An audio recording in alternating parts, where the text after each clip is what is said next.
about shame, shame, shame. It's the name of her game. There's so much to do, and we're gonna speak true. So many to blame, blame, blame. Hello, everybody out there in podcast land, everybody out there in Chicago who is lucky enough to be listening to us today.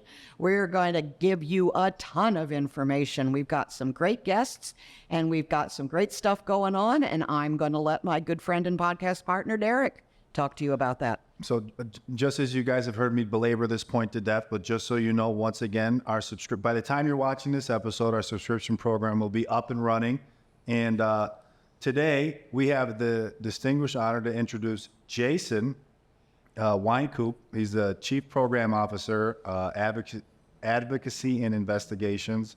He leads the Advocacy and Investigative Services at the CAC and is responsible for supporting the intake, forensic interview, advocacy, and child life teams, as well as the oversight of the program development for Chicago Advocacy Network for Hope, or Can Hope, which is what we're going to be talking about today, is Can Hope. Remember that. It's a collaborative future service model for connecting the city's sexual and domestic violence survivors to the support that they need. He's been a licensed clinical social worker and supervisor for over 15 years. His professional focus has been on children, youth, and families, and includes work in community mental health, residential treatment, and policy and funding. Immediately prior to joining the Chicago CAC, he served as strategic policy advisor at the Illinois Criminal Justice Information Authority. His portfolio at ICJA, which we talked about, included trauma recovery centers and BOCA-funded initiatives. Definitely our topics, like Illinois Heals, a statewide demonstration project to improve service accessibility and engagement for children and youth impacted by violence. He's a graduate of Valparaiso University, earned a master's in social service administration from U of C, and is an alumnus of the Allstate Foundation's Executive Leadership Program. Bam. Bam. Impressive. We are lucky enough to have two guests from Chicago Children's Advocacy Center with us today. We're going to start off with Jason, and he's going to talk about programs and funding, and we are going to talk more about that Can Hope campaign, because that's a biggie, and that's one of the reasons we're so delighted to have them here today. So, Jason, after that introduction, what should we be asking you? What do you want to tell us? Yeah, don't ask me anything. I mean, I think I just want to run out with laugh. That sounded really great. Well, one of the things that we've talked to your executive director, Shar, about was the fact that, you represent something kind of different. Most of us here, the three of us here, our experiences have been with smaller Illinois ICASA agencies, and I have learned that you know a little bit about ICASA. So maybe why don't we start off today? Tell us a little bit about Chicago Children's Advocacy Center and what makes you different, what is your concentration, and what do you want people to know about you? Sure. So Chicago Children's Advocacy Center is the only center in Chicago to coordinate the investigations for children who are alleged to be victims of child sexual abuse. So we do that for the entire city of Chicago at our location in the medical district.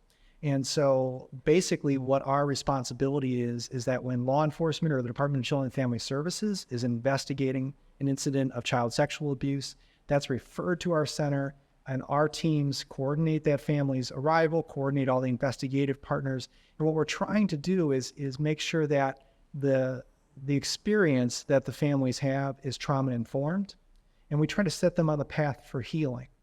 And in doing all of that work that we do, one of the things that we've noticed pretty consistently is that in the homes where children have been victims of sexual abuse, oftentimes their caregivers have also been victims themselves as either children or recently as domestic violence survivors. And so we're thinking about all these intersections of this different kind of violence. And I think that's what really brings me to this work personally, is that I think about all the violence we have in society and where that's rooted at. And a lot of it starts off in the home. So when we think about all the things that are in the news about community violence and homicide, so often the people that are perpetrating those crimes are either from the homes where domestic violence was occurring, or they themselves have already participated as somebody who's caused harm in a domestic violence relationship. And so the intersections and the crossover of all these different issues is what brings us as the Chicago Children's Advocacy Center to the table to do this work and to work with all of our partners in the community to coordinate it. And as I understand it, the Can Hope initiative, and correct me if I'm wrong because we haven't spent a lot of time talking about this, you are in the process of figuring out how to facilitate, how to create a space, how to extend what you're already doing with the children that you help, extend that range of services to adults as well. Can you kind of explain to me how that works? My experience in the field has mostly been with adult survivors. So are these going to be separate cases, or are these going to be connected to, the people that you help through this, these different programs? Are they connected to cases that come in with children? Are you starting kind of like over again? Just tell me how it works. So I think the key is that we're using the model that we use for children, and we're using that as a way to address adult victimization.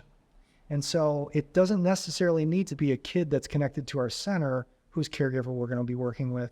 It's going to be open to anybody who's got a victimization need around domestic violence or sexual assault. And I think one of the things that is interesting about this is it's sort of based on what's called a family justice center model. Okay. And so if you look up family justice centers, you'll see that they're in several cities throughout the country. It's a growing group of programs. Another way to think about this is called a multi-agency center. And so when you think about the experience of survivors, whether it's sexual assault or more especially domestic violence, from the point of victimization, people are asked, as survivors, people already under stress, experience trauma, to run around in the community to get all their own needs met. Right. They have to go here for legal services. They have to go there for social support. They have to go there to try to work out their housing situation. Maybe they have some issues around their kids. They need to go work that out. That's somewhere different still. And then we're asking them in this moment of crisis to negotiate and navigate all these systems, right? So the way that cities have chosen to address this is by establishing either a family justice center or a multi-agency center where a survivor can come in, and there are multiple service providers right there so that their services can be coordinated in one site, one visit, or they can keep coming back for multiple visits, but now they're familiar with the space and the providers are working together. So it makes everything more effective and more efficient. And so you're probably wondering like, well, obviously in Chicago we have these problems, so why don't we have this solution already when other cities do? I cannot really adequately answer that question other than to say Chicago, right? Like there's all this bureaucracy and red tape and turf and everything else that makes it difficult. So we enter this space saying Chicago has almost an embarrassment of riches in terms of services available. It's not enough in terms of volume, but the variety of service providers in the city, their geographic locations, they're available to people. They just need to be better coordinated, and we need more of them. Well, I understand how the process works with the children because we were talking extensively with Shar Rivette about that. But where are the adult survivors going to come from? Are you going to be dealing with referral? We talked about, 911 calls, DCFS, police situations. How will the process start for somebody seeking your help from you as an adult? So what we're doing right now is we're developing with government and service agency partners what's called a coordinated community response, so that anywhere somebody who's a survivor shows up, they would be able to learn about the center and either receive a referral from there or at least get the knowledge about where it's at and what's available to them, and they can walk in on their own. So the hotline, so the domestic violence hotline would be a place where they could call. If they were interacting with somebody from a rape crisis center in a hospital setting, they could set themselves up for follow-up services at Can Hope with that same provider and with other people that are also in that center.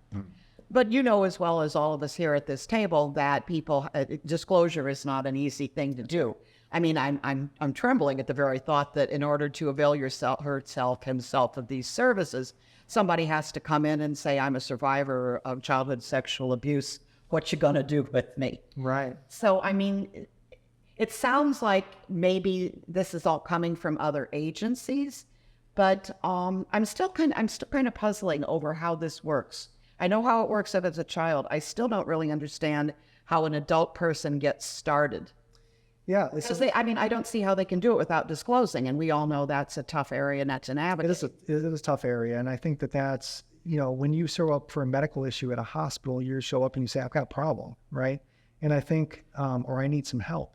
And so that is a first step for a lot of survivors. What we're trying to do by having a center with co-located services is to make it more approachable, to make it easier, and to also serve as a foundation for advocacy and education for the entire community. Because what we need to really do is reduce the stigma, right? Yeah. So last year alone, there was about 140,000 plus calls for service about domestic violence to the Chicago Police Department. And that could be neighbors, that could be the victim themselves. That's somebody recognizing that there's violence going on right now. So that's an acute episode of it. That's 140,000 calls for services. It's estimated that there's over 3 million survivors of domestic and sexual violence in the state of Illinois.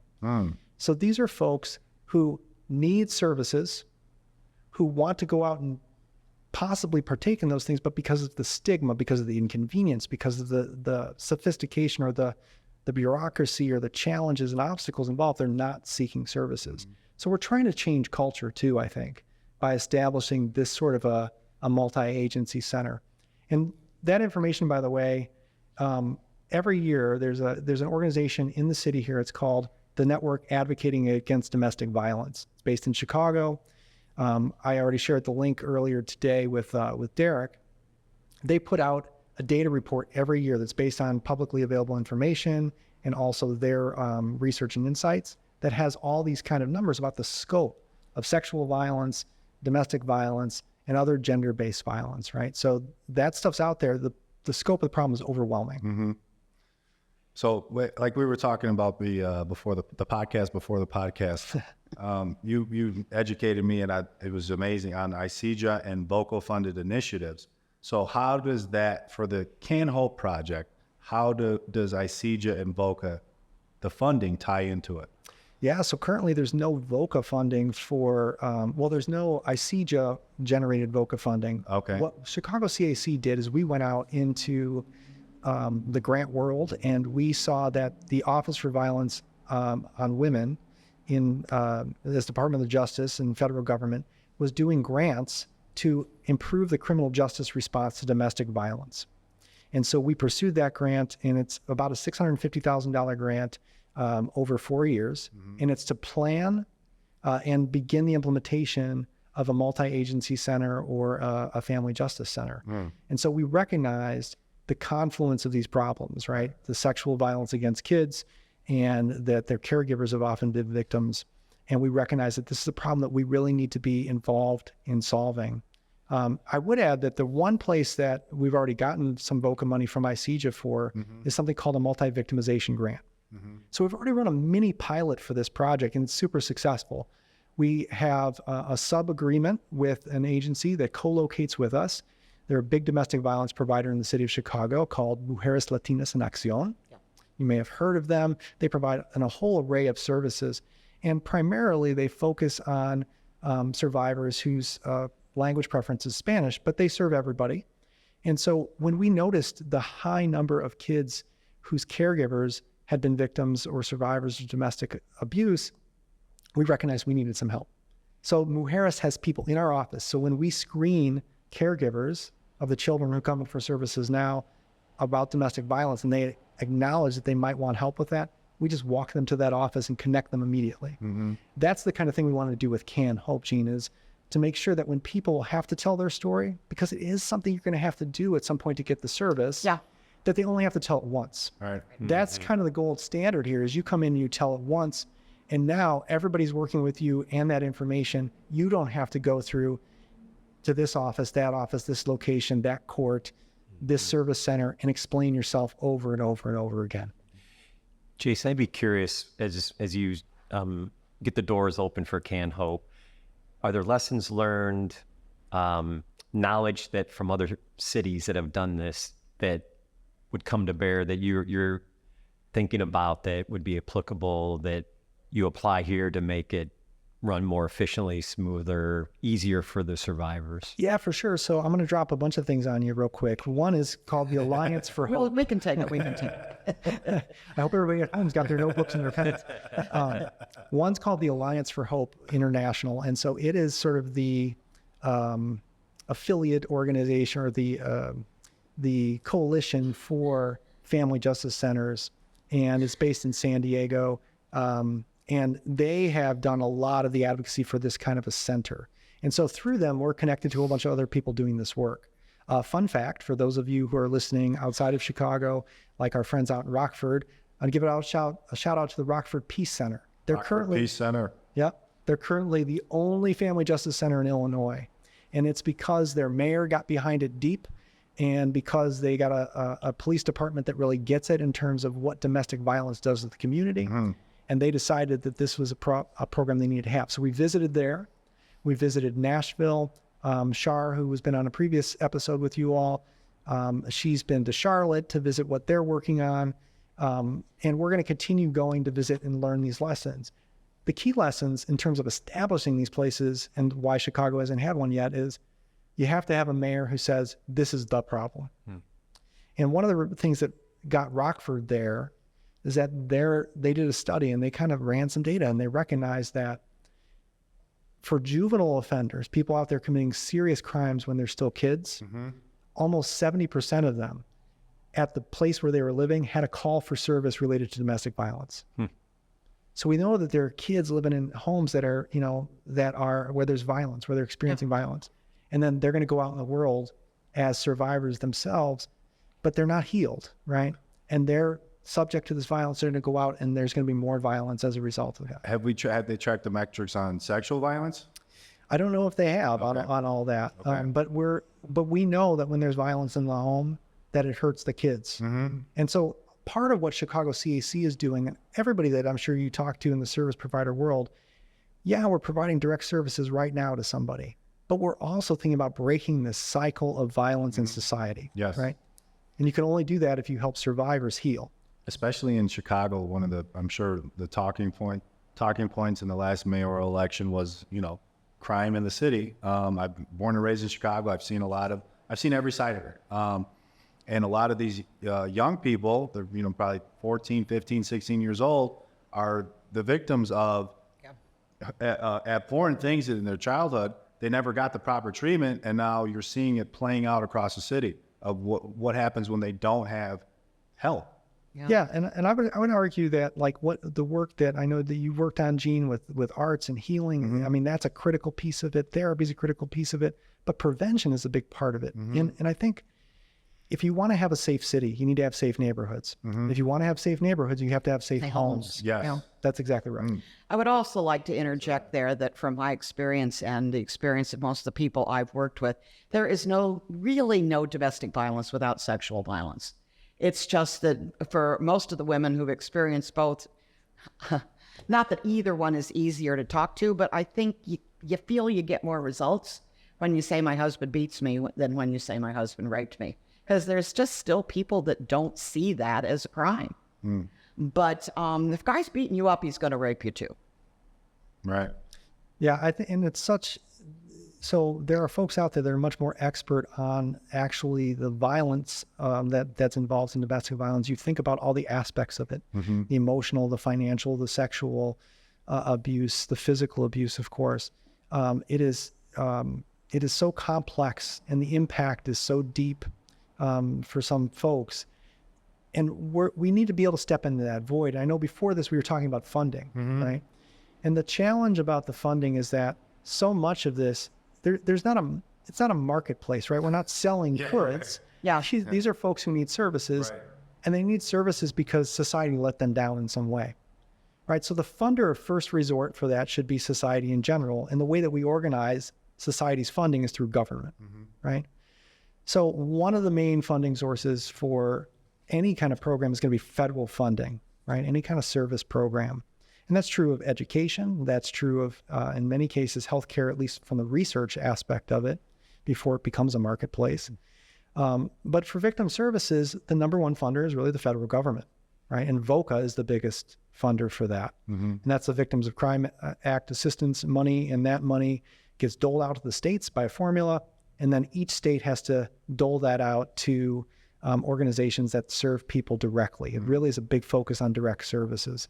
So we do see for Can Hope which again is the Chicago Advocacy Network for Hope, we would see that a lot of what we're going to be doing there is both directly and then through partners on site delivering services. So we hope that a lot of that would be VOCA funded, but VOCA funding, government funding together is not sufficient Right. to meet the need. And I know Kristen will come on and talk about the funding mix for the capital campaign because we still need to build a building. We're going to do a pilot program off-site. We need space for that still, by the way. So if you've got, 8,000 square feet you're looking to part with on the west or southwest sides of the city, we'd be happy to occupy that. But, it's a complex funding mix. The city of Chicago has already committed to some money for our capital campaign. But we need a lot of money for services and ongoing support for victims. With that being said, Jason, I'm curious, we've talked about this on a number of our previous podcasts. Does this create more opportunity for companies, corporations to get behind something like the Can Hope? Are we seeing that in other cities where this has been set up, that companies, corporations, the funding is coming in at an increased rate than we might typically see? I don't know how well other cities have been able to leverage that philanthropic funding. One of the neat opportunities about Chicago is that we have an amazing philanthropic community, and Kristen is going to be much more knowledgeable about that, and she'll shed some more light on it. I think what I would say is that we really need to find ways, and I think this goes to your concern, Gene, about people having to seek services. You're going to have to tell your story once, but then, we're not the kind of place where we're going to put people on display and say, if you give $1,000, you help this person, or if you give on a corporate level $3 million over the next 5 years, then we're going to be able to help, Susie and Johnny and so on. So we have to get people to buy into this vision that, first of all, domestic violence and sexual assault are very harmful to the fabric of our community. They're very harmful to kids. They hurt all of us, whether or not we are directly impacted. The second thing is that the economic impact, and this is the other thing Rockford did a great job of, and I don't know their numbers off the top of my head, but they were able to show the economic impact to the city of domestic violence and sexual assault. Missed days at work, extra insurance claims, childcare issues, kids missing schools. All this kind of stuff plays itself out in the economic life of the community. So if you're a corporation and you're sitting around saying, well, where should we give our philanthropic dollars to? Like, I don't want to diminish the need of any charitable organization, but I will say, if you want return on investment, you have to look at domestic violence and sexual assault. You're taking people out of society when they are trying to get through, especially the acute phase of being a victim and become a survivor. It is overwhelming, the things that we ask people to do. They can't go to work. They can't focus on their kids. They need additional supports. The price is high. So it's a great return on investment, I think, for philanthropy to get involved. There was a point we made on the a couple podcasts we talked about this, but with Shar, we were saying, we pulled up the $9.1 billion was the total cost of just child sexual abuse in 1 year to Americans. And it just creates a negative feedback loop. So if we don't create if we don't prevent it, and we don't, I guess I'm not thinking the right word, but treat it, when it happens, it's going to continue to cost, just let's say Chicago, way more money. So if you could get people to think about, like, they're investing in, there is an ROI there, right? Yeah, it's a huge ROI. And I think the other thing, there's three things that we learned from Rockford, and we also got this message from Nashville. You need supportive government, right? But to get supportive government, you often need to win the argument with the corporate community, and you need the voters to be on board, right? Citizens to be on board. And the three big things are, it's the right thing to do. It saves us a ton of money, right? We're investing in the future. We want to have safe communities, all that stuff. There's always this talk about people moving out of the city. Well, you want people to move in the city, you have to have safety and support for people. But the third thing is, a lot of folks will talk about the impact on law enforcement. So I talked about over 140,000 calls for service just for domestic violence. That's, hey, we need help right now. Somebody comes out, they have to assess that scene. Those are very dangerous scenes, is what we hear from law enforcement all around the country. And they're ill-equipped to really problem solve in the way that they would want to. Right. Because they're not always trauma-informed or survivor-friendly, because their training is really about interrupting violence. It's not about starting the healing process. Now, Chicago Police Department has made some great strides, I think, in identifying liaisons to deal with these problems and connecting people with services, but not on the scale of the problem, right? And so that's the big challenge here in the city is how do you take the third largest city in the country and figure out how to make this go? Well, they're not the experts, and they shouldn't be. And that was the point that Shar was making, that Shar made very clearly in our previous podcast, was that, your agency serves as the expert partners, that fills in that gap that the police, that the police and DCFS need to have, on board. And, I love the idea of, I love the idea of being able to offer that same kind of partnership to what I think of as the first responders. I just don't see it working quite the same way as it does when the people identifying there's more self-identification, and they're adults. And it's not quite the same as it is as taking care of the children. Yeah, I agree. And I think that the key thing that we're doing that's going to be different is that the adults don't need to work with law enforcement. They don't need to work with anybody other than service providers if that's what they want. And we really are centering the, you talk about how to center survivors, and you talk about choice and voice, right? You want to make sure that people are heard, that they don't need to repeat themselves, that they don't need to always be asking for things. You want to be able to anticipate some of those needs.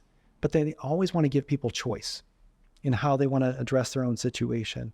And I think Can Hope is just one more option for people, right? It gives them one more alternative, one more place to go. It also gives the community of providers, who's really been the backbone of this program development process, all these different provider organizations. I know that you had Resilience on a previous call. They're one of our partners. Mujeres Latinas en Acción is one of our partners. Pretty much anybody who's involved in domestic violence, any of the large agencies in the city, are partners with us in this development because they don't see it as a threat, which we can sometimes get into when we're all seeking the same funding. They see it as an enhancement of what they're doing. They see it as an efficiency, and they see it as a support for the work that they're already doing in the community with survivors. And so that's the space that we're able to enter this from. Which brings up an interesting thing that I just thought of. Do you have enough agency partners? Are you looking to form new partnerships? Yeah, so we're definitely in the market for new partners. And I think one of the things that people miss out on, and this goes to the point about access to services and who people choose to tell and what those people can do in terms of getting connected. So we know that people, when they're in acute situations, they call law enforcement sometimes, or they go to a hospital for injuries. But a lot of times people are telling other folks in the community about what's going on. They're telling their pastor or their imam, or they're talking to their rabbi about what's happening, or they're reaching out to, the kids are reaching out to people at school and talking to their counselor. So what we need to do, and what kind of the next phase of our program development is to get out in the community some more, to find organizations that aren't focused on providing services to survivors, but who are definitely in contact with survivors a lot. We want to bring them into the fold. We want to find out how we can help them and how we can be a conduit for them to connect the people in their community to the services that they need. We've straddled that interesting divide between programs and administration, the ones that so many people, are having trouble crossing, having trouble integrating. And we really appreciate the opportunity of having a guest that can really handle both. Thank you. What an amazing to hear about this great asset. We've already convinced Jason that he has to come back. Yeah, he will come back. One more podcast, so you will see him again. I don't want to wrap things up today without one more time thanking the Awakenings people for providing us with this wonderful home. Couldn't do it without you. Thank you to Laura Kinter, the executive director at Awakenings, who is also acting as our fiscal sponsor. And, you can't say the word fiscal without reminding people out there that we need you. We need your help. We need your support. We are taking each podcast up to a level I never even dreamed of. we are providing not only a forum to talk about the things that people don't want to talk about, but who desperately need to talk about, and we're doing it in a way and in a format that is beautifully produced. It is broadcast quality. And if we're going to continue to do this, you need to get to our website, and yes, it's up. You need to help us figure out a way to become financially sustainable. You need to subscribe to our, you're going to see the link popping up right now on your screen, and it'll give you the option to subscribe. Thank you again, Jason. Can't Hope, like Tom was saying, a huge, valuable resource to Chicago, and just want to thank you for coming on. I appreciate your hospitality. Thank you. Great to Thank you. see you.